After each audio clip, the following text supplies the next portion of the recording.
de développer ce soir.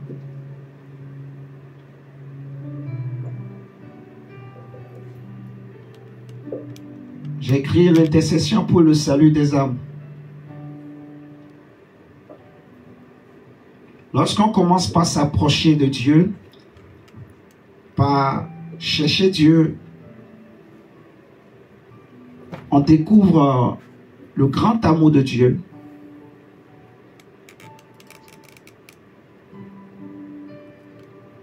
La Bible dira par exemple dans 1 Corinthiens 13 que l'amour supporte tout. Suivons très très bien, vous allez comprendre vraiment qui est Dieu. L'un des aspects pour comprendre vraiment qui est Dieu. Dans 1 Corinthiens 13, il est écrit que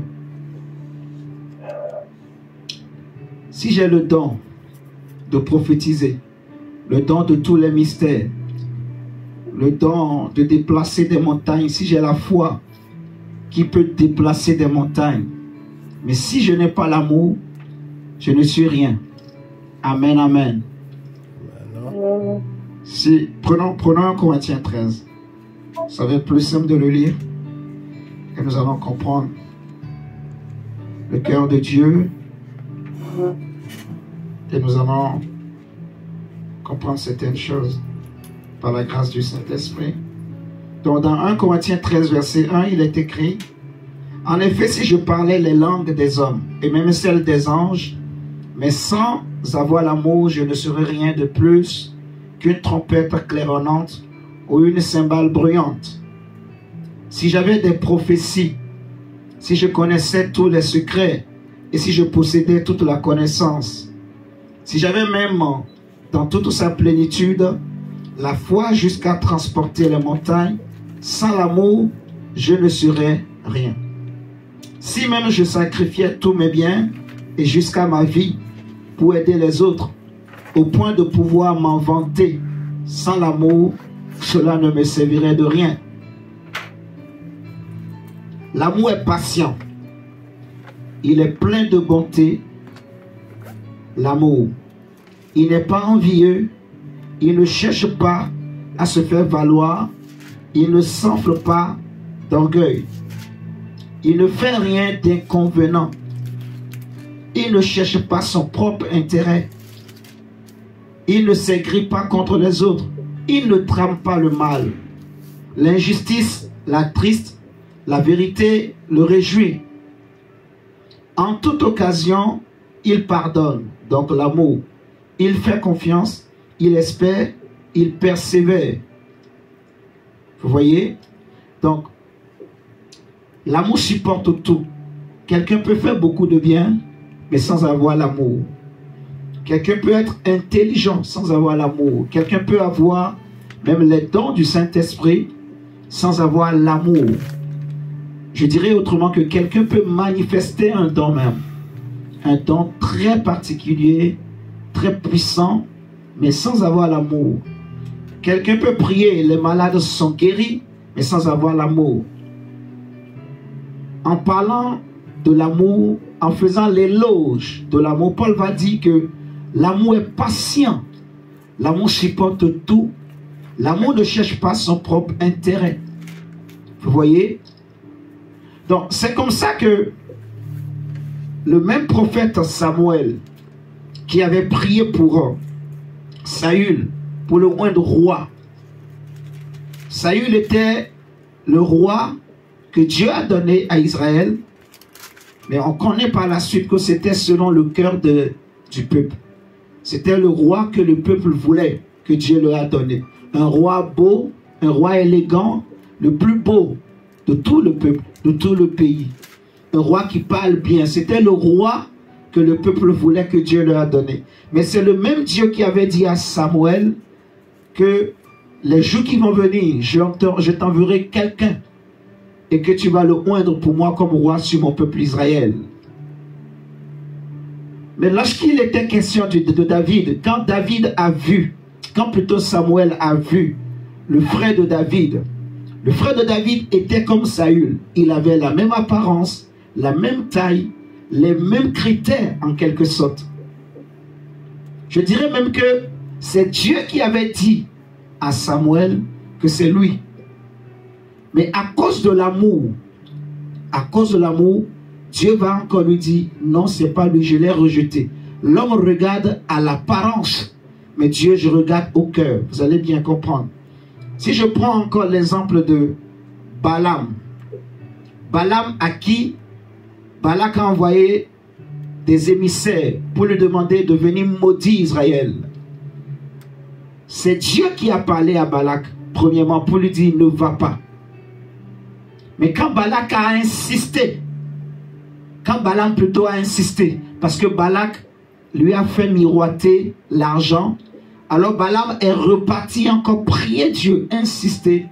Le même Dieu qui lui avait dit non, il a maintenant dit oui. Vous me suivez très bien. Donc, dans les deux cas, c'est Dieu qui a parlé. Mais dans le deuxième cas, ce n'était pas ce qu'on appelle la volonté parfaite de Dieu. Par exemple, Paul va dire, en fait, de ne pas se conformer au siècle présent, mais de racheter le temps et de discerner ce qui est bon, agréable et parfait. Donc, ce qui est bon, c'est Dieu qui a parlé. Vous me suivez très bien. Ce qui est agréable, c'est encore Dieu qui a parlé. Ce qui est parfait, c'est encore Dieu, c'est le même Dieu. Suivez-moi très bien, c'est le même Dieu, en fait, qui a parlé dans les trois cas. Comme j'ai pris l'exemple du prophète Samuel, c'est un prophète depuis son enfance. Il connaît comment discerner la voix de Dieu. Vous voyez, quand il a vu les critères que Dieu lui avait donnés au départ, il a dit certainement c'est le choix de Dieu. Mais en même temps, il entend encore le même Dieu lui dit non. Je peux prendre encore l'exemple d'Isaïe. Le même Dieu envoie Isaïe, dit au roi Ézéchias, tu vas mourir. Mais avant même qu'il ne franchit le seuil du palais royal, le même Dieu lui dit encore, retourne, dis-lui, tu ne mourras plus. Donc pour Isaïe, si tu n'es pas brisé, il aura, en fait, il aura du mal à retourner encore pour dire, Dieu m'a dit, tu ne mourras plus. Vous voyez, s'il a regardé à son orgueil, il va dire, mais quelle humiliation. Mais non, ce n'est pas une humiliation, c'est le même Dieu. Et c'est là on comprend en fait le sens de l'amour. L'amour ne cherche pas son propre intérêt. Parce que Balaam a insisté, parce que Dieu est amour, il ne cherche pas à s'imposer. Vous comprenez? Donc Dieu laisse faire. Mais ce n'est pas sa volonté parfaite. Mais pourtant, c'est aussi sa volonté. Vous comprenez? Donc quand ce n'est pas sa volonté parfaite, il y aura des soucis, il y aura des problèmes. Même lui-même peut te combattre. Vous comprenez?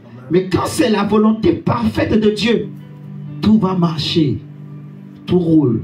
Et c'est là où on comprend l'amour. On comprend encore plus l'amour. C'est pour cela que Paul va dire que ce que Dieu veut, c'est que tous les hommes soient sauvés. Dans l'amour de Dieu, ce que Dieu veut, ce n'est pas que le méchant se perde. Non. Dieu veut que le méchant se répande et qu'il soit sauvé. Amen, amen. C'est ainsi que, par exemple, lorsque nous regardons dans Genèse 18, le Seigneur va dire quelque chose à Abraham. Nous avons expliqué que l'alliance que nous avons avec Dieu est fondée sur de meilleures promesses. Selon Hébreu, excusez-moi, selon le texte d'Hébreu que j'avais donné la dernière fois, Hébreu 8, 6 et Hébreu 11, 14. L'alliance que nous avons avec Christ, l'alliance qui est établie sur le sang de Jésus, elle nous donne les meilleures promesses. Et le Seigneur dit dans Jérémie que je connais les projets et les plans que j'ai formés sur vous, des projets de paix et non de malheur. Amen, amen. Ce n'est pas la volonté de Dieu qu'un homme soit oppressé, par exemple. On en parlera. Si le Saint-Esprit le permet, même la veillée de prière qu'on fera ce mois, on parlera de toutes ces choses. Vous voyez? Dieu veut que l'homme soit libre, qu'il soit en paix, qu'il soit heureux, qu'il réussisse. Dieu veut qu'à la fin, que tout homme soit sauvé. Ça, c'est la volonté parfaite de Dieu. Suivez-moi très bien. Dieu n'a pas créé Adam, par exemple, pour qu'il échoue, pour qu'il soit tenté par le diable, pour qu'il aille en enfer. Non.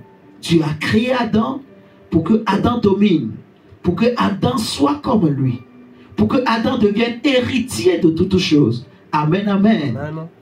Donc Dieu a créé l'homme pour être sauvé. Jésus dira dans Matthieu 25 que l'enfer a été créé non pas pour l'homme, mais pour le diable et ses démons. Amen, amen. Amen. Donc c'est pour cela que quand nous prenons Genèse chapitre 18, Seigneur, merci pour ta grâce, ô Dieu d'amour.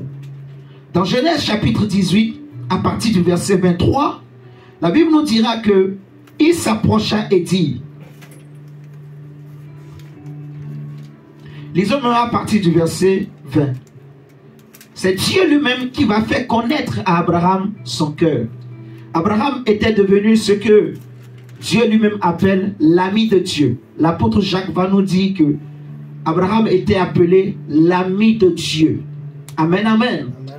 Or, il est écrit dans les psaumes que l'amitié de l'Éternel est pour ceux qui l'aiment. Donc Abraham avait atteint un niveau de foi, on avait déjà expliqué la dernière fois, qu'il avait compris que les promesses que Dieu lui a faites sont meilleures que tout ce qu'il avait connu avant. Et il a mis donc toute sa confiance en Dieu. Et la Bible dira dans Genèse 15 qu'il a cru en l'Éternel. L'Éternel lui imputa cela à justice. Donc le juste, déjà, ce n'est pas celui qui n'a jamais péché. Non, mais le juste, c'est celui qui se bat jour et nuit pour pratiquer le bien, pour faire la volonté de Dieu, pour plaire à Dieu. Et c'est celui qui a mis sa confiance non pas en lui-même, mais en la grâce de Dieu. Amen, amen. Amen. Qui se bat pour pratiquer le bien. C'est ça le juste. C'est pour cela on dira que Dieu va dire à Noé, je t'ai vu juste par rapport à ton époque, à ta génération. Vous voyez ce que je dis? Donc, Dieu va déclarer Abraham juste. Il est écrit dans Romains 4 que nous-mêmes, de même que Abraham a cru et Dieu l'a justifié, nous aussi, parce que nous mettons notre foi dans le même Dieu qui a justifié Abraham, au travers du sang de Jésus, nous serons ou nous sommes aussi déclarés justes. Amen, amen. Amen. Donc ce que Dieu nous demande, c'est de le connaître. C'est de pratiquer sa volonté. Pratiquer sa parole. Amen, amen. Amen. Mais l'une des volontés parfaites de Dieu, c'est ce que je veux nous partager ce soir. Dieu sait que tous les hommes ne seront pas sauvés. Vous me suivez ce soir? Dieu sait que tous les hommes n'iront pas au ciel. C'est clair. Mais dans sa volonté parfaite, ce qu'il veut, c'est que tout soit sauvé. Je ne sais pas si vous comprenez. C'est comme toi. Imagine que tu sais que ça ne marchera pas.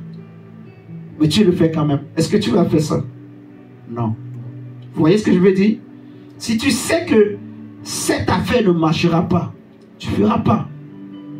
Mais Dieu, parce qu'il est amour, il fait. Paul va dire, ou plutôt Jean-Baptiste dira que voici l'agneau de Dieu qui ôte le péché du monde.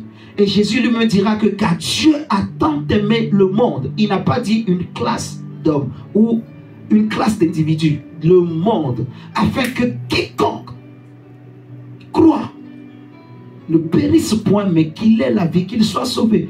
Et Paul va nous dire, nous allons le lire tout à l'heure, que ce que Dieu veut, c'est que tous les hommes soient sauvés. Amen. Amen.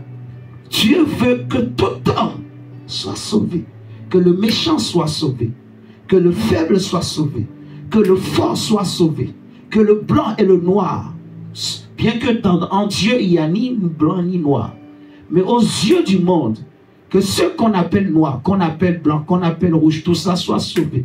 Parce que les couleurs n'existent pas. C'est juste une question de ce qu'on appelle les mélanines. C'est le soleil qui fait que les couleurs changent. Mais il n'y a même pas de noir. Vous me suivez ce soir? Amen. Donc nous voyons que si nous lisons Genèse 18 à partir du verset 20, par exemple, regardez. La Bible dit, et l'Éternel dit à Abraham, de graves accusations contre Sodome et Gomorrhe sont montées jusqu'à moi. Leur perversité est énorme. Je veux y descendre pour voir si leur conduite est vraiment conforme à ce que j'entends dire. Et si ce n'est pas le cas, je le saurai. Donc là, c'est parce que Abraham était en communion avec Dieu. Il y avait 3 individus qui étaient venus. Ils étaient en train de passage devant chez Abraham. Et Abraham a discerné que ces 3 personnages-là ne sont pas normaux. Vous voyez? Ils sont différents. il les a accueillis. C'est pour cela que la Bible dira que certains, en accueillant des étrangers, ont accueilli des anges dans leur maison sans le savoir. C'est pour cela que la Bible nous conseille aussi d'exercer l'hospitalité. Parce qu'on ne sait jamais. Celui qui reçoit un prophète, il reçoit la même récompense que le prophète. Amen. Celui qui donne un verre d'eau à boire à un prophète, il reçoit, oh my God, je ne sais pas si je parle à quelqu'un. C'est ainsi qu'il y a des gens qui peuvent acheter même la grâce. Je ne sais pas si vous comprenez. Il connaît les principes. Vous vous souvenez de l'histoire du vieux prophète et du jeune prophète? Qu'est-ce qui a fait que le vieux prophète qui n'avait plus l'onction, son onction a été activée? Parce qu'il a menti au jeune prophète, il l'a amené chez lui, il lui a donné à manger. Dès que le jeune prophète a mangé, le vieux qui n'avait plus rien, il a reçu maintenant la révélation. Il a reçu maintenant la parole. Il va dire au jeune, ainsi parle l'Éternel, ainsi de suite. Vous voyez? Donc, celui qui reçoit un prophète, qui fait du bien à un prophète, qui honore un prophète, il reçoit la récompense, même si le prophète ne veut pas. Vous voyez? Celui qui honore un juste, il reçoit aussi la récompense du juste. C'est automatique. C'est des principes dans le royaume de Dieu. Et Abraham, parce qu'il est resté avec Dieu, il a vu ces trois hommes passer, il les a invités chez lui. Vous voyez? En restant avec eux, le Seigneur maintenant lui a donné accès à ce qu'on appelle le conseil de Dieu. Et c'est là que Abraham a découvert, en fait, ce que Dieu s'apprête à faire. Dieu va lui dire qu'il y a de graves accusations qui sont montées contre les deux villes, la Sodome et Gomorrhe. Et je suis descendu. C'est à cause d'eux que je suis descendu. Je vais aller voir si vraiment ce que j'ai entendu est vrai. Je vais aller vérifier. Si c'est vrai, je le saurai. Si ce n'est pas vrai, je le saurai. Amen, amen. Amen. Nous savons qu'il est dit dans Romains que tous sont péchés et sont privés de la gloire de Dieu. Tous. Il n'y a aucun juste. Il y en a qui blasphèment. Il y en a qui se croient forts. Il y en a qui s'imaginent qu'ils sont immortels. Mais aucun homme n'est immortel. Aucun homme ne restera éternellement sur la terre. Tous, nous allons passer. Amen, amen. Amen. Nous passerons tous. Tous. Peut-être ceux qui vont rester jusqu'à la tribulation, au millénium. Mais même s'ils rentrent dans le millénium, la Bible dira qu'après les 1000 ans là, le diable sera encore relâché pour tenter ces gens-là qui n'avaient pas connu la tentation. Vous me suivez? Donc tous les hommes seront tentés. Tous, Jésus dit, tous seront salés. Tous les hommes seront salés de feu, en fait. C'est ça la tentation, l'épreuve. Et le salaire du péché, la Bible nous dit, c'est la mort. Vous voyez, tous sont péchés. À cause d'Adam, tous reçoivent cette semence du péché. Et le salaire, c'est la mort. Amen, amen, amen. Mais pour ceux qui sont en Christ, pour les enfants de Dieu, ceux qui ont mis leur confiance en Dieu, la mort n'est plus un obstacle pour nous. La mort n'est pas la peur. Au contraire, la Bible dit heureux, en fait, ceux qui meurent en Christ. On en parlera. Vous voyez? Heureux ceux qui meurent en Christ. Leurs œuvres les suivront. Ils ne sont pas morts. Ceux qui meurent en Christ, ils ne sont pas morts. Ils sont vivants en Dieu. Amen. Amen, amen. Amen. On le voit dans Hébreu 12. Ils ne sont pas morts. Ils sont en Dieu. Ils sont vivants. On en parlera. Mais ce soir, on veut parler de l'intercession. Quand le Seigneur a parlé à Abraham, il a ouvert son cœur à Abraham. Verset 22, la Bible nous dira que là-dessus, ces hommes partirent en direction de Sodome, tandis qu'Abraham continuait à se tenir en présence de Dieu, donc en présence de l'Éternel.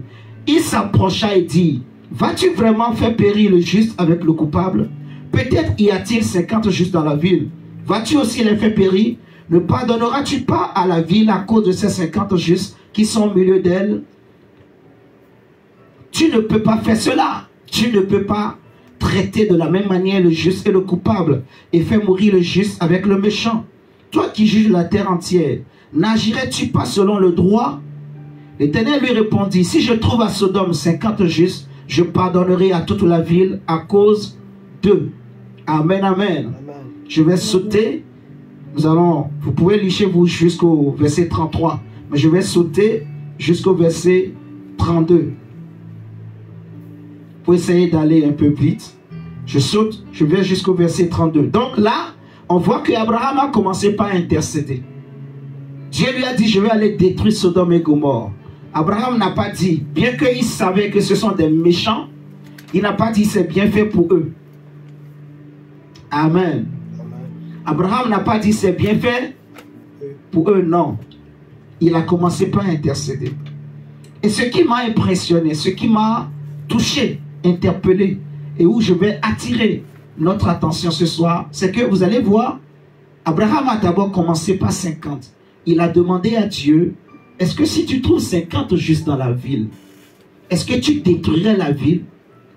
En gros, il est en train de dire, en fait, c'est toi qui juges toute la terre. Tu ne peux pas te comporter comme les hommes. Vous voyez? Tu ne peux pas faire périr le juste et le méchant en même temps. Tu ne peux pas faire subir à un juste la condamnation du méchant. Ce n'est pas tous ceux qui habitent à Sodome et Gomorrhe qui pêchent certainement. Vous voyez? Peut-être qu'il y en aura parmi eux qui ne pêchent pas. C'est pour cela qu'Abraham a commencé par intercéder. Il y a des hommes qui ont un bon cœur. Il y a des personnes qui ont un bon cœur. Vous voyez? Mais leur problème, c'est l'ignorance. Ils ne connaissent pas Dieu. Ils ne connaissent pas le cœur de Dieu. Ils ont été trompés, manipulés. Il y en a qui ont vécu des choses abominables dans leur enfance qui font qu'aujourd'hui, ils ont un caractère irascible. Ils ont des comportements, en fait, intraitables. Vous voyez ce que je dis? Ce n'est pas de leur faute. C'est à cause de leur passé, de ce qu'ils ont vécu, de leur enfance. Mais intérieurement, dans leur intérieur, ils ont un bon cœur. Amen, amen. Amen. Nous savons que si l'homme est incapable de changer les cœurs de pierre, mais Dieu lui peut changer les cœurs de pierre. Amen, amen. Amen. Dieu peut changer les cœurs. C'est pour cela qu'Abraham s'est mis à intercéder. Il a demandé à Dieu, est-ce que si tu trouves 50, tu vas détruire? Dieu dit non. Il descend. Il vient à 40. D'abord 45, 40, 45, 35, ainsi de suite. Il descend jusqu'à 10. Regardons le verset 32. La Bible nous dira, et Abraham dit, que mon Seigneur ne se mette pas en colère, et je parlerai une dernière fois. Peut-être ne s'y trouvera-t-il que 10 justes. Et Dieu dit, à cause de ces 10, je ne détruirai pas Sodome. Quand il eut fini de s'entretenir avec Abraham, l'Éternel s'en alla, et Abraham retourna chez lui. Donc, Abraham a prié pour dire à Dieu, si tu trouves 10 justes, est-ce que tu vas détruire la ville? Dieu a dit non. Il a réussi à ramener, en fait, le niveau, vous voyez, où Dieu avait placé la barre pour juger la ville. Il a diminué le niveau. Tu vois très bien, mon frère, ma soeur. Si Jésus n'était pas arrivé, la barre pour juger les hommes, c'était haut. Est-ce que vous me suivez? Amen. Si on allait nous juger, nous les hommes, sur la base de la loi, aucun ne peut être sauvé. Aucun de nous. Personne. Personne ne peut être sauvé. Personne. Regardez à l'époque de Noé. Dieu voulait sauver tout le monde. Il a dit à Noé, construis l'arche.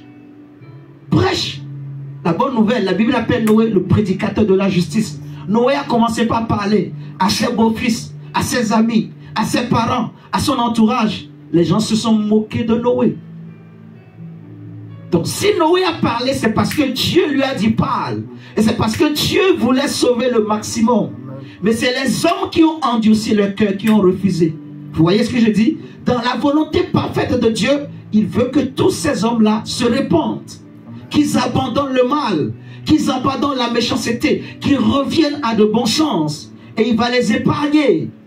Amen, amen. Amen. Dieu voulait sauver le maximum. Mais malheureusement, les hommes n'ont pas compris le plan de Dieu. Les hommes n'ont pas compris l'amour de Dieu. Et c'est pour cela, la Bible nous dira, dans 1 Pierre chapitre 3, verset 17 à 20, que il n'y avait que 8 personnes qui étaient sauvées à l'époque de Noé. Il y avait Noé et sa femme, ses 3 fils, ça fait 5. Et les 3 femmes de ces 3 fils, ça fait 8 personnes qui étaient sauvées. Amen, amen. Amen. Donc, j'ai réfléchi, je me suis dit, si à l'époque de Noé, sur des milliards d'individus de têtes, il n'y avait que 7. 7 qui ont été sauvés. Alors que Dieu, ceux qu'il voulait sauver, il voulait sauver tout le monde. C'est dans sa volonté. Mais la barre était tellement haute qu'il n'y avait que 7. Suivons très bien. Abraham, lui, il a prié pour monter un peu la barre. Dieu pouvait rester au niveau de 7 aussi. Donc, si Dieu avait trouvé plus que 7 justes à l'époque de Noé, peut-être qu'il n'allait pas détruire. Suivez-moi très bien. S'il y avait plus de, non je dis 7, plus de 8 personnes, 8 justes à l'époque de Noé, peut-être que Dieu n'allait pas détruire la terre. Vous me suivez mais ce soir? Donc, imaginez que si Dieu était arrivé à Sodome et Gomorrhe, il y avait 10 justes. Donc la ville allait être épargnée à cause de l'intercession d'Abraham. Donc, si Jésus n'était pas arrivé, si Jésus n'intercédait pas pour nous, les hommes, créés à l'image de Dieu, c'est parce que Jésus nous aime. Si ce n'était pas l'amour de Dieu, Dieu allait détruire la terre depuis longtemps. Jésus dira même, si le temps là n'avait pas été abrégé, même les justes ne seraient pas épargnés, ne seraient pas sauvés. Parce que la tentation sera tellement grande. La méchanceté, le mal, va atteindre un paroxysme, un niveau très élevé, au point que même les justes n'y échapperont pas. Alléluia. Amen. Ne méprisez pas l'époque dans laquelle nous vivons, mes frères et sœurs. Beaucoup se perdent. Beaucoup tous les jours vont en enfer. Beaucoup souffrent. Beaucoup tombent malades. Beaucoup sont oppressés. Beaucoup sont détruits. Des mariages sont cassés. Des familles sont brisées. Des vies sont détruites. Vous voyez ce que je dis? Tous les jours. Parce que les hommes sont dans l'ignorance. À cause du péché. À cause du mal. À cause de la méchanceté. Si Jésus n'était pas arrivé, aucun homme ne serait sauvé. Au lieu de venir et de prononcer une année de jugement, de la colère de Dieu, il est venu proclamer une année de grâce, de faveur, de compassion, de miséricorde. Il s'est positionné, c'est pour cela on l'appelle le médiateur, entre Dieu et les hommes. Le médiateur, c'est celui qui se met au milieu. Abraham s'est comporté comme un médiateur entre Sodome et Dieu. Vous voyez, il s'est mis au milieu et il a intercédé. Il a parlé en faveur de Sodome et Gomorrhe pour que Dieu épargne Sodome et Gomorrhe. Alléluia. Amen. Si Dieu avait trouvé 10 justes, il n'allait pas détruire la ville. Abraham savait que j'ai au moins mon neveu là-bas qui a 2 filles, qui a une femme. Ça fait combien? 4 personnes. Donc, imaginez que les 2 filles là aussi ont des fiancés. Ça fait combien? 6 personnes. Donc il savait que, en parlant des 10 justes, dans son cœur, c'est que sa famille qui est là-bas à Sodome et Gomorrhe fera partie des 10. Vous me suivez ce soir? Si la famille que Abraham avait à Sodome et Gomorrhe était plus que 10, ou imaginons qu'il n'y avait que 2 personnes, Abraham allait descendre. Parce que ce qu'il voulait, c'est que Sodome soit sauvé, mais pas seulement Sodome, en particulier que sa famille à Sodome soit sauvée. Que Lot soit sauvé, parce qu'il sait que Lot, en se séparant de lui, est parti là-bas. Il sait qu'il prie pour Lot. Il sait les valeurs qu'il a communiquées à Lot. Amen, amen. Amen. Il sait que j'ai au moins 6 personnes de ma famille. J'ai au moins 4 personnes de ma famille qui sont là-bas. Mais si on ajoute les beaux-fils, ils peuvent atteindre 6. Donc il sait que dans sa prière, c'est que les 6 peuvent être sauvés. Puisque Dieu a accepté que là-bas soit à 10. Les 6 peuvent être sauvés.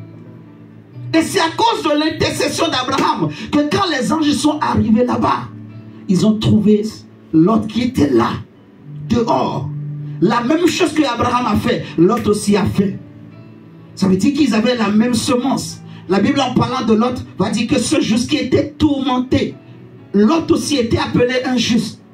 Le cœur était tourmenté, il avait un bon cœur. Même s'il avait choisi Sodome et Gomorrhe pour aller habiter, même s'il a regardé l'apparence, mais il aimait Dieu dans son cœur. Alléluia. Amen. Il a vu les trois hommes-là. Il ne s'est pas moqué d'eux. Il a eu le même comportement qu'Abraham.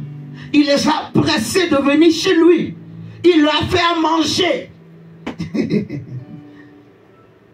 Donc, même si Dieu était venu pour détruire, parce qu'ils sont rentrés chez Lot et ils ont mangé, ils ne pouvaient plus le détruire.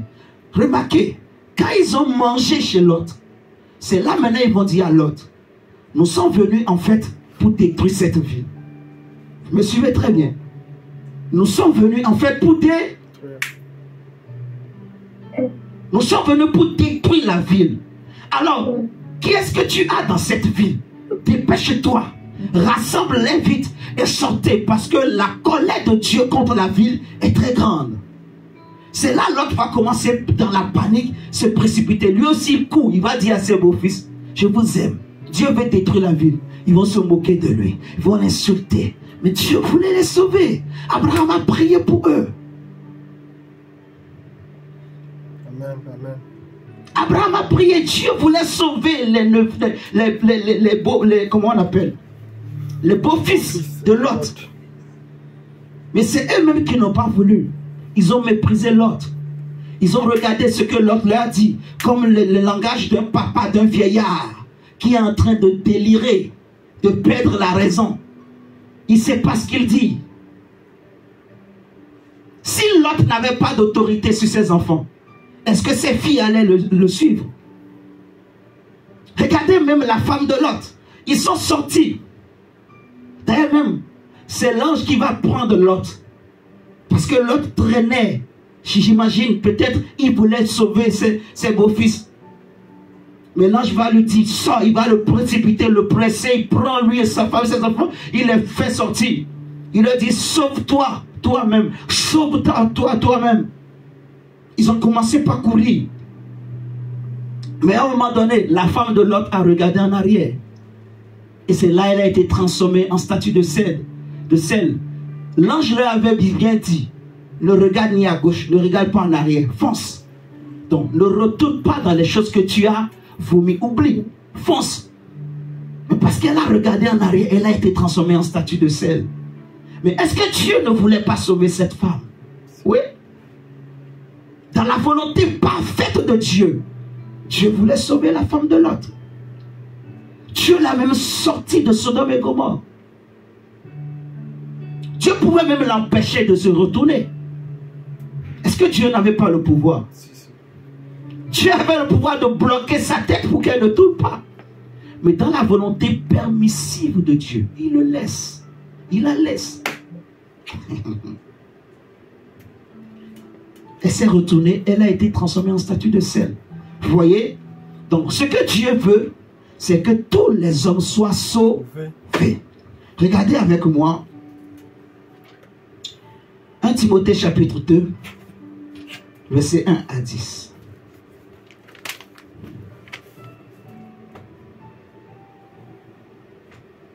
Nous allons prier le Seigneur pour demander à Dieu de visiter nos familles, de visiter les nations.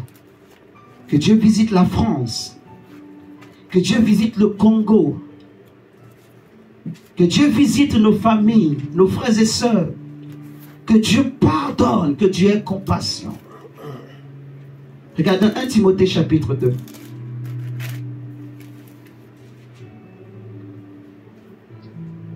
C'est pour cela, je bénis Dieu. Si tu as un parent qui a accepté Jésus, qui aime son Dieu, qui le craint, qui le sait, tu as gagné. Amen. Amen. Tu as gagné. Je te dis, tu as gagné. Parce que imagine, si un seul peut sauver 10, Abraham, lui, il a sauvé 5. Il voulait sauver 10. Mais à la fin, il n'y en avait que 5 qui ont été sauvés grâce à sa prière. Noé a pu sauver 7. Vous voyez ce que je dis? Imagine maintenant dans ta famille, il y a 10 Abraham. Donc multiplie. Tu as gagné. Si dans la famille il y a un juste, c'est bien. S'il y en a 2, il faut bénir Dieu. Amen, amen. Regarde ce que la Bible nous dit. 1 Timothée chapitre 2 verset 1. Paul dit, je recommande en tout premier lieu que l'on adresse à Dieu des demandes, des prières, des supplications et des remerciements pour qui? Pour tous les hommes. C'est écrit dans vos Bibles? Oui ou non? Oui. Paul n'a pas dit de prier seulement pour les chrétiens. Il y a des passages, il y a des moments où on prie entre nous. On prie pour nous-mêmes. On prie pour nos frères et sœurs en Christ. Vous voyez ce que je dis? On prie pour nos familles. Ça existe. Il y a des moments où on prie pour nos propres besoins. On prie même pour nos familles, les frères et sœurs de l'église, nos familles proches. On prie pour eux. Vous voyez? Mais il y a d'autres prières. Ce n'est plus nous. On prie pour les hommes. Ça, c'est la volonté parfaite de Dieu. Vous voyez ce que je dis? Amen. Ça, c'est le cœur de Dieu. Ce n'est plus nous. Mais on a, en fait, le souci de Dieu. Paul dit que aucun n'a le même souci. Ils n'ont pas le souci de Christ. En fait, on a le cœur de Dieu. On peut ressentir ce que Dieu ressent en ce moment. Parce que chaque jour, est-ce que vous imaginez le nombre de personnes qui descendent dans le feu? Chaque jour, les cris, les lamentations, les gémissements. Les gens qui sont en train de crier pour dire, oh Dieu, pardonne-moi. Mais c'est trop tard. Je ne sais pas si vous comprenez. Est-ce que chaque jour, on peut imaginer, partout, en Inde, le nombre de personnes qui meurent. En Chine, le nombre de personnes qui meurent. En Afrique, peu importe les façons par lesquelles ces personnes partent. Vous voyez ce que je dis? Amen. Mais imagine le nombre de personnes qui partent sans Christ, sans se réconcilier avec Dieu, sans faire la paix avec Dieu. Imaginez le nombre de personnes. Des hommes, des papas, des mamans, des vieillards, des jeunes, des... Oh mon Dieu. Il y en a beaucoup. Il y en a beaucoup qui ne se sont pas préparés même. Vous voyez, la Bible nous dit, prépare-toi à la rencontre de ton maître. C'est pour cela, on se prépare tous les jours quand on est chrétien. On n'est pas chrétien seulement le jour où on s'est converti, non. C'est tous les jours. Jésus dit, si tu veux être mon disciple, tu dois porter ta croix. Non pas une seule fois, mais tous les jours. La sanctification, c'est tous les jours. Le service de Dieu, c'est tous les jours. La crainte de Dieu, c'est tous les... Parce que la trompette peut sonner à n'importe quel moment. Et Jésus peut me prendre à n'importe quel moment. Je connais peut-être le jour où je suis né, mais je ne connais pas le jour où je partirai. Jésus va dire aux disciples, ces jours-là, personne ne le connaît, sauf le Père seul qui connaît. Vous voyez? Dieu peut me faire grâce, où je connaîtrai le temps, la période, l'époque. Je peux sentir même en moi, là je vais partir. Mais l'heure, je ne sais pas. Vous voyez ce que je dis? Personne ne connaît, il n'y a que Dieu. Il n'y a que Dieu qui sait. Donc si je ne suis pas prêt, c'est fini. Et ce qui fait mal au cœur de Dieu, il y a des belles femmes, de beaux garçons, des présidents. En fait, des présidents en devenir. Vous voyez, s'ils n'étaient pas partis comme ça, ils allaient devenir des présidents. Vous voyez ce que je dis? Je parle de ceux qui partent sans Christ. Ceux qui partent et qui ont connu Dieu, mais sans se réconcilier aussi avec Dieu. Parce que c'est fini pour eux. Amen. Amen. Donc, c'est pour cela que Dieu dit, je cherche un homme, quelqu'un qui peut intercéder pour que les anges ne soient pas faibles. Pour que les anges qui doivent veiller sur ces hommes ne soient pas faibles. Les anges deviennent faibles à cause de leur péché, de leur vie. Mais grâce à nos prières, Dieu va donner la force à leurs anges pour les préserver, les ramener sur le droit chemin. Amen, amen. Amen. Paul dit, je demande qu'on prie pour tous les hommes. Regardez la suite. Il dit que l'on prie pour les rois. Verset 2. Et pour tous ceux qui sont au pouvoir, afin que nous puissions mener à l'abri de toute violence et dans la paix, une vie qui exprime dans tous ses aspects notre piété et qui commande le respect. Voilà ce qui est bien devant Dieu, notre Sauveur, ce qu'il approuve. Vous voyez? Ce qu'il approuve. Car il veut que tous les hommes soient sauvés. Ça c'est fort. Verset 4. Que tous les hommes soient sauvés et parviennent à la connaissance de la vérité. C'est ce que Dieu veut. Vous pouvez même lire jusqu'au verset 10. Mais je vais m'arrêter là d'abord. Parce que je vais donner encore d'autres tests. Donc ce que Dieu veut, c'est que tous les hommes soient sauvés. Si vous lisez la suite, vous allez voir. Paul va dire beaucoup de choses. En fait, Dieu veut qu'on prie pour les rois. Alléluia. Que Dieu les touche. Que Dieu les pardonne. Jésus dit à la croix, Père, pardonne-leur, car ils ne savent pas ce qu'ils font. Que Dieu visite. Que Dieu visite. Que Dieu visite. Amen, amen. Amen. Regardez, si nous prenons Ruth chapitre 1. Ruth chapitre 1. Lorsque la Bible nous parle de Ruth, on nous présente une femme et son mari qui avaient des enfants et qui, à cause de l'amour du monde, ils vont quitter leur héritage. Ils vont sortir d'Israël. Ce qui n'était pas permis aux Juifs. Parce que le lieu de leur bénédiction, c'est dans la terre où Dieu a choisi. C'est le lieu que Dieu a choisi. Mais cette famille va sortir d'Israël. Vous voyez? Normalement, même si la souffrance est grande, si tu sais là où Dieu veut que tu sois, ne quitte pas. C'est ce que j'expliquais dernièrement à une sœur. On voit Isaac. D'abord Jacob. Quand la famine est arrivée à Canaan, c'est Dieu lui-même qui a dit à Jacob, quand Jacob voulait partir en Égypte, quand Joseph a dit à Jacob, viens. Jacob a d'abord prié. Et la nuit, là, Dieu lui a dit, vas-y, je serai avec toi. Donc c'était dans la volonté de Dieu pour accomplir la prophétie que Dieu lui-même avait donnée à Abraham. Que ta descendance sera étranger, sera esclave plutôt dans un pays étranger pendant 400 ans.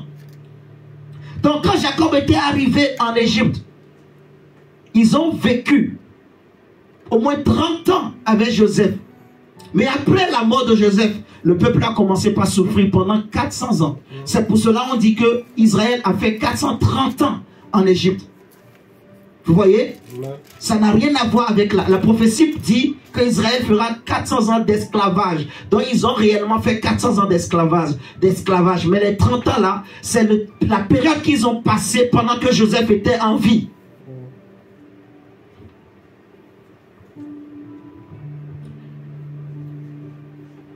Si tu sors du lieu de ta bénédiction à cause de la souffrance, tu vas perdre. Alléluia. Amen. Quand Isaac est resté là, Isaac aussi voulait partir. Mais Dieu lui dit, ne pars pas, qu'il reste là.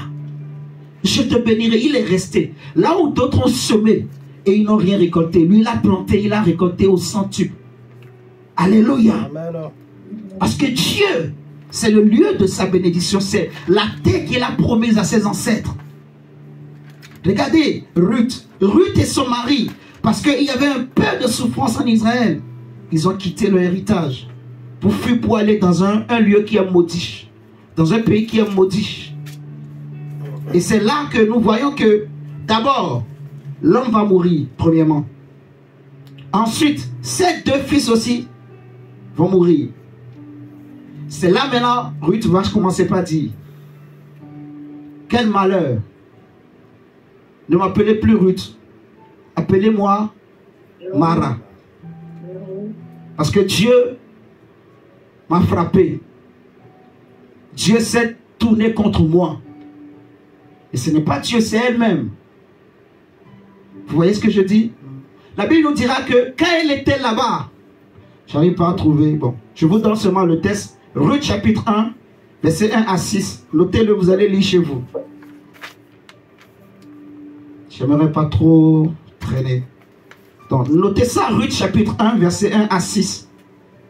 La Bible va dire que dans la terre étrangère, Ruth a entendu que Dieu avait visité son peuple. Parce que c'est la terre de bénédiction que Dieu avait préparée pour son peuple. Dieu n'a pas oublié son peuple. Amen, amen. Il y avait la famine sur toute la terre. Mais Dieu a visité Israël parce que les enfants d'Israël continuaient à rappeler à l'Éternel son alliance. Amen, amen. Donc si Ruth aussi était restée là-bas, non seulement elle n'allait pas perdre son mari et ses enfants. C'est Naomi. Oui, merci, pardon. Excusez-moi. Naomi. Oui, oui, oui, oui. C'est Naomi, hein? Oui. C'est pas Ruth. C'est Naomi.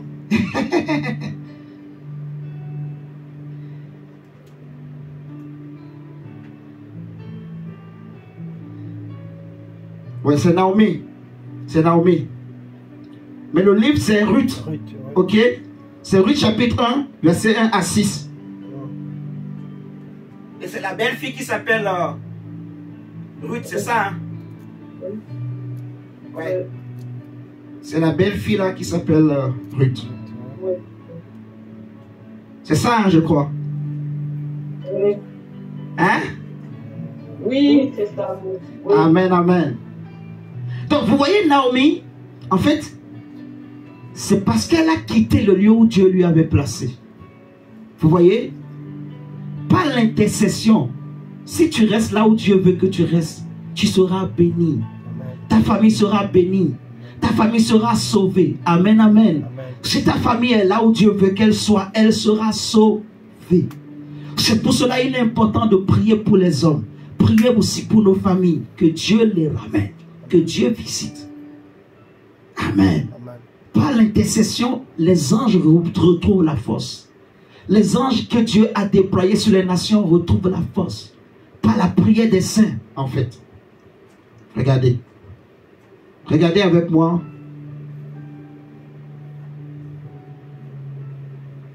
Luc chapitre 7. Luc 7.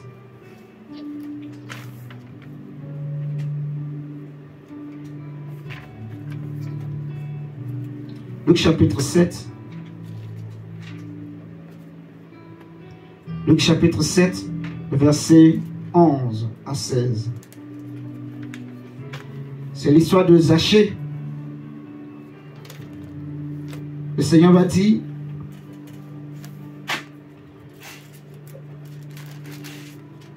Luc 7, verset 11 à 7. Le chapitre 7, verset 11, il dit, ensuite Jésus se rendit dans une ville appelée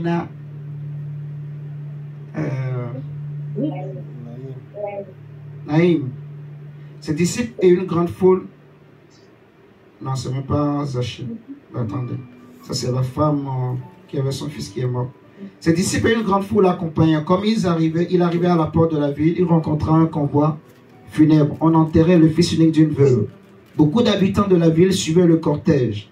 Le Seigneur vit la veuve et il fut pris de compassion pour elle. Il lui dit, ne pleure pas.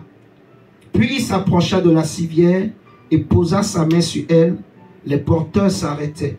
Jeune homme, dit-il, je te l'ordonne, lève-toi. Le mort se redressa, s'assit et se mit à parler. Jésus le rendit à sa mère. Saisi d'une profonde crainte, tous les assistants louaient Dieu et disaient, un grand prophète est apparu parmi nous. Et ils ajoutaient, Dieu est venu prendre soin de son peuple. Dans la version Louis II, on dit, Dieu a visité son peuple. Voilà. C'est ce que je veux qu'on lise en fait. Dieu a visité son peuple. Vous voyez, quand Dieu visite son peuple, quand Dieu visite la terre, quand Dieu visite une famille, les gens sont sauvés en fait. On a besoin de prier. Vous voyez, il se passe beaucoup de choses sur la terre parce que les prophéties sont en train de s'accomplir. Mais le rôle majeur, le rôle crucial que l'Église doit jouer en ces temps de la fin, c'est de gagner le maximum, de prier. Amen. pour que le maximum soit sauvé. Parce que ce que Dieu veut, c'est que le maximum soit sauvé. Amen, amen. Que Dieu visite. Que Dieu visite. Je voulais parler aussi de Zachée.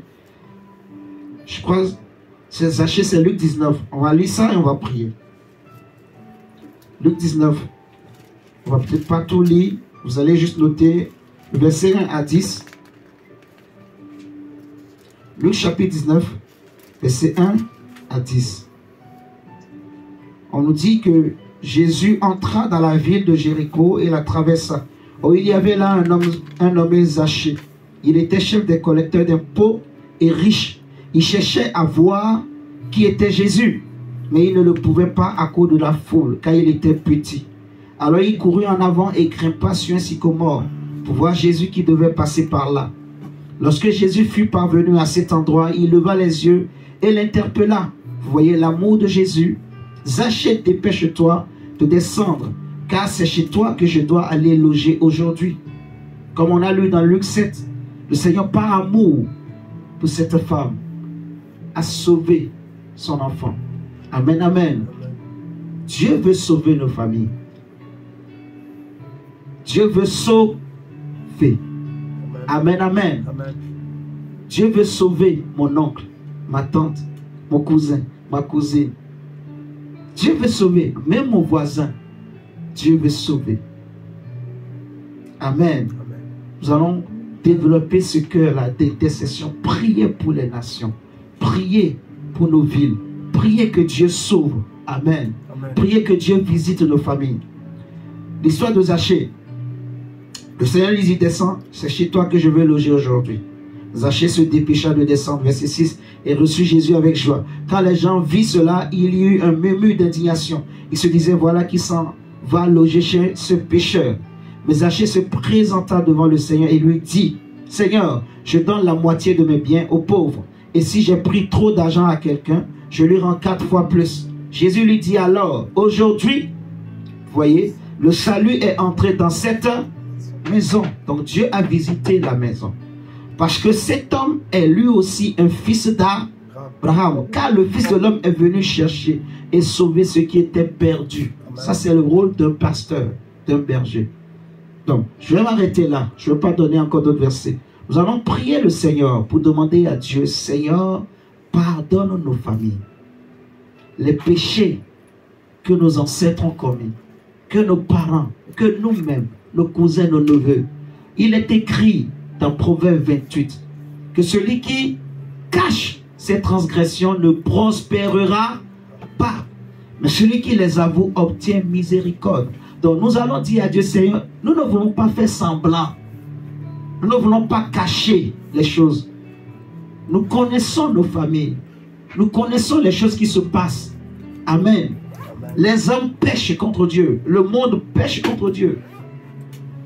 Les hommes pratiquent l'idolâtrie, la masturbation, l'inceste, la zoophilie, l'adultère, l'impudicité. Amen, amen. Les hommes pêchent beaucoup, en fait. Et il y en a aussi dans nos familles. Il y en a beaucoup, en fait. Donc nous allons prier le Seigneur pour dire, Seigneur, de la même manière que tu as visité Zachée, que tu as visité ton peuple. Vous voyez, que tu avais visité Israël au temps de Naomi et de Ruth. Visite nos familles. Visite la France, Seigneur. Regarde combien de jeunes meurent. Il n'y a pas une semaine ou un mois où on ne dit pas aux nouvelles un jeune de 10 ans, de 15 ans. Vous voyez, vous entendez ça, non? A été tué, a été ceci, a été... Jusqu'à quand? Il a déjà plus de 12 ans. Donc en fait, il a déjà l'âge de la conscience. Donc dans cet état-là, si sa vie n'est pas clean, vous comprenez ce que je veux dire, non? Donc que Dieu sauve. Que Dieu sauve. Les jeunes dans les quartiers, beaucoup qui tombent dans, en fait, vous voyez, la drogue, l'argent facile. Ils préfèrent abandonner l'école parce qu'ils voient des gens qui lui disent, en une journée, tu vas gagner des millions. Facile. Et avec ça, il peut draguer des filles. Il peut, à cause de... Vous voyez comment les choses se passent. Que Dieu préserve. Il y a des quartiers, tu ne peux pas vivre en France. Moi, je donne toujours mon exemple. Si ce n'est pas à cause de Dieu, moi, je serais déjà mort. Si je suis pas mort, je serais en prison. Parce que la vie que je menais, en fait, la route, le chemin que je prenais, si Dieu ne m'avait pas récupéré, si mes frères ne s'étaient pas levés pour dire jamais, et que Dieu a été avec eux, je ne serais pas devant vous. Pourtant, j'étais un enfant brillant. Tous les amis avec qui j'ai grandi, je le dis souvent dans mes témoignages, des gens avec qui j'étais aspirant, donc on les appelle les servants, les servants à la messe, là, ceux qui aident les prêtres, on était là. Mais j'ai un ami comme ça qui est parti comme ça. Les cousins l'ont dit, viens, Kofi Olomide est venu, il va faire concert. Mais toi qui es chrétien, tu es allé concert, Kofi Olomide est en train de danser, et c'est là qu'il est mort. Donc entre nous, il est où? Vous voyez comment le diable manipule les gens, il séduit, il trompe les gens, et les gens partent seulement, en fait. Donc, il faut qu'on prie. Parce que même ceux qu'on critique parfois, oh non, c'est des catholiques, oh, c'est des protestants, ils ne sont pas mauvais. Vous voyez ce que je dis? Que ce soit même les musulmans, au fond, ils ne sont pas mauvais. C'est juste l'ignorance, c'est le manque de révélation, c'est la prison.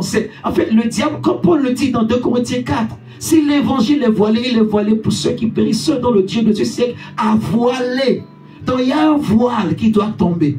Il y a une lumière qui doit venir les éclairer, en fait. Il y a Dieu qui doit les visiter. La lumière de Dieu doit les visiter. On entend des témoignages des imams qui ont été visités, ils ont vu une grande lumière. Des musulmans qui ont vu cette lumière, qui ont été visités. Amen, amen. On voit des politiciens qui deviennent chrétiens, de grands acteurs qui se convertissent. Vous voyez ce que je dis? Donc c'est possible en fait. C'est possible de prier pour eux. Prier pour nos chefs d'État. Prier pour les ministres. Prier que Dieu les visite. Amen. Priez, même ceux qui sont les plus méchants, Dieu seul peut changer le cœur. Que Dieu sauve ceux qui peuvent être sauvés. Ceux pour qui il n'est plus possible de rien faire là, Dieu seul connaît. Vous voyez, lui-même il sait comment il va faire. Parce qu'il y a des gens, tu pries ou pas, ça ne changera rien. Mais il y en a qui peuvent être sauvés. Il y en a qui vont en enfer, ce n'était pas pour eux. Ils n'étaient pas prévus pour y aller. C'est à cause d'une erreur, d'un piège. Il y a des femmes, elle a craint Dieu, fidèle à son mari, tout pendant 10 ans, 15 ans. Mais un jour seulement, le mari la trompe, en colère. Elle sort, elle prend la voiture. Ouh, elle a bu un accident, elle meurt. Elle est en enfer. Vous voyez? Il y a des choses qui se passent. Un mari a colère parce que la femme l'a trompé. Lui aussi, il va chercher une prostituée, ils vont à l'hôtel, il est sur la femme, il fait une crise. Il part comme ça. La colère, tellement il a mal, crise, et il part sur une autre femme. Et adultère. Où est-ce qu'il sera là? C'est l'enfer. Vous voyez? Pourtant, toute sa vie, il est resté sérieux. Il y a des esprits de sirène, des esprits de mamiwata, de mari et femme de nuit qui travaillent, des esprits de célibat. Il y a beaucoup de choses. Donc, si on ne prie pas pour les gens, beaucoup seront perdus. Beaucoup se perdent, en fait. Je ne sais pas si vous comprenez. Ils ont besoin de nous, qu'on intercède pour eux. Même si on ne voit rien, qu'on prie pour eux, vous allez voir. Amen, amen. Amen. Donc, je vais te laisser même 5 minutes. Maximum. Parce que je ne veux pas aussi finir tard ce soir, qu'on finisse tard plus tôt. Donc, on va prier même 5 minutes. Et après, on va continuer chez nous à la maison à prier, penser. Que Dieu vraiment visite la France. Que Dieu visite les quartiers. Que Dieu soit avec les autorités. Que ce soit le Congo, que ce soit le Bénin, tous les pays, même l'Ukraine, la Russie, non, on ne les regarde pas comme le monde nous apprend à les regarder. Que Dieu touche ces gens-là. Que Dieu sauve. Amen. Amen. Élevons la voix et prions le Seigneur au nom de Jésus. Seigneur, nous prions pour demander ta miséricorde, ta compassion. Nous ne voulons pas cacher les choses. Nous voulons avouer, Seigneur, nos transgressions. Seigneur, dans nos familles, il y a eu l'inceste, oh Dieu. Il y a eu la zoophilie, il y a eu l'adultère, il y a eu l'impudicité. Dans nos familles, nous sommes colériques. Seigneur, dans nos familles, nous sommes orgueilleux, nous sommes égoïstes, papa. Seigneur, dans nos familles, il y a eu l'idolâtrie. Il y a eu le fétichisme. Il y a eu de la sorcellerie, papa, de la haine, de la méchanceté. Nous te demandons, oh Dieu, pardon. Pardon, Seigneur Jésus. Pardon, nos ancêtres, nos parents, nos cousins, nos cousines, nos neveux, nos nièces, papa. Nos frères et sœurs biologiques, Seigneur, nous te prions de pardonner. Nous te prions, oh Dieu, toi qui as dit à Abraham, sors de ton pays, de ta patrie et de la maison de ton Père.